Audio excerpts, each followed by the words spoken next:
नाजरीन, उम्मीद है आप सब खैरियत से होंगे। हम आज यहाँ पे मौजूद हैं सिंध एग्रीकल्चर यूनिवर्सिटी टंडोजाम में और हमारे साथ मौजूद हैं सर मुमताज़ साहब जो कि हुको कनाडा के एनजीओज़ हैं। तो उनके साथ प्लांट फॉर प्रॉस्पेरिटी का प्रोजेक्ट है, उस पर काम कर रहे हैं क्लाइमेट चेंज पे और कार्बन कैप्चरिंग पे। तो आइए उनसे कुछ बात करते हैं। अस्सलाम वालेकुम सर। वालेकुम सलाम। सर आप थोड़ा अपना इंट्रोडक्शन करवाएं।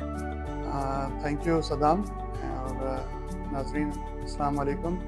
मेरा नाम डॉक्टर मुमताज़ अली है। मेरी पीएचडी एग्रीकल्चर में है और इस वक्त मैं होको कनाडा में प्लांट फॉर प्रॉस्पेरिटी में एज ए प्लांट कंसल्टेंट के तौर पे काम कर रहा हूँ। हमारा एक प्रोजेक्ट है जिसमें हम जो है वो biochar moringa picture tree plantation का प्रोजेक्ट है जो हम 100 विलेजेस में कर रहे हैं, क्योंकि होपो का एक मेजर प्रोजेक्ट है 100 न्यूट्रल विलेजेस। तो वो जो न्यूट्रल विलेजेस हैं उसमें जो कार्बन क्रेडिट है या कार्बन जो कैप्चरिंग का जो काम है वो प्लांट्स को करना है। तो वो प्रोजेक्ट इस वक्त जो है वो मैं रन कर रहा हूँ।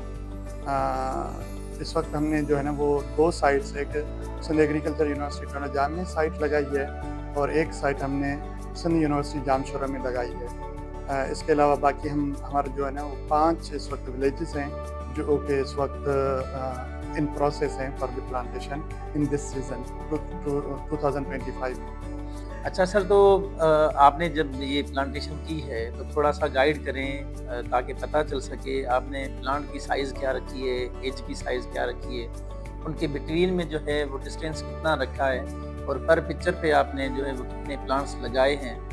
तो इसके बारे में कुछ बताइए। बेसिकली क्या है कि हम मोरिंगा जो प्लांटेशन है, बायोचार मोरिंगा प्लांटेशन है, उसमें हमने 3 किस्म की प्लांटेशन कर रहे हैं। नंबर 1 जो है ना हम हेज प्रोड्यूस कर रहे हैं, नंबर 2 हाई डेंसिटी प्लांटेशन कर रहे हैं और नंबर 3 जो है वो नॉर्मल प्लांटेशन ट्री प्लांटेशन जो है वो कर रहे हैं। जो हेज में है हमने सिंगल रो हेज लगा रहे हैं, डबल रो हेज लगा रहे हैं और अब इस साल हम जो है वो ट्रिपल रो हेज सिस्टम भी इंट्रोड्यूस करेंगे।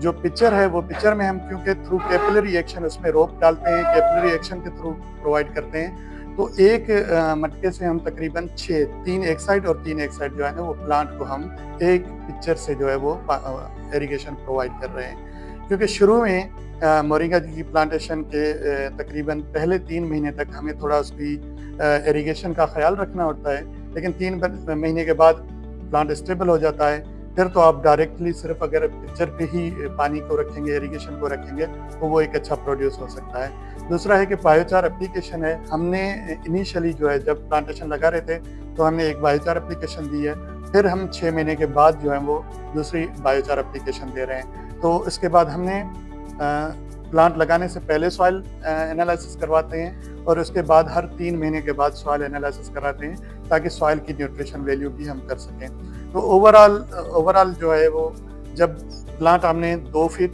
अगर हेज आप लगा रहे हैं तो मैक्सिमम 2 फीट साइज होनी चाहिए। अगर आप ट्रेन प्लांटेशन के लिए चाह रहे हैं तो उसे 3 से 5 फुट भी चल सकता है, आप लगा सकते हैं। प्लांट अब वंस आपका लग गया, उसके बाद अगर आप हेज प्रोड्यूस कर रहे हैं तो आई रिकमेंड कि पहली ट्रिमिंग जो है ना वो आप कम से कम मिनिमम 3 महीने के बाद करें और अगर ट्री प्लांटेशन कर रहे हैं तो आप 4 से 5 महीने के बाद पहली ट्रिमिंग करें। ट्रिमिंग वंस 8 से 9 महीने में आपका जो है पौधा वो फुली मैच्योर हो जाता है ज़मीन में लगने के बाद। 8 से 9 महीने में 8 से 9 महीने के बाद अगर आपको अब टाइम है प्रोडक्शन लेने का, हार्वेस्ट करने का, तो आप हर 3 महीने 2.5 महीने पे जो है वो हार्वेस्ट करके अपने लीव जो है ना वो ले सकते हैं और फिर उसको सेल करें, पाउडर बनाएं, अपने खाने में यूज़ करें, एनिमल के फीड में यूज़ करें या सेल करें। जो ट्रेडिशनल मेडिसिन है उसमें भी इसका इस्तेमाल हो रहा है, तो ये आप यूज़ कर सकते हैं।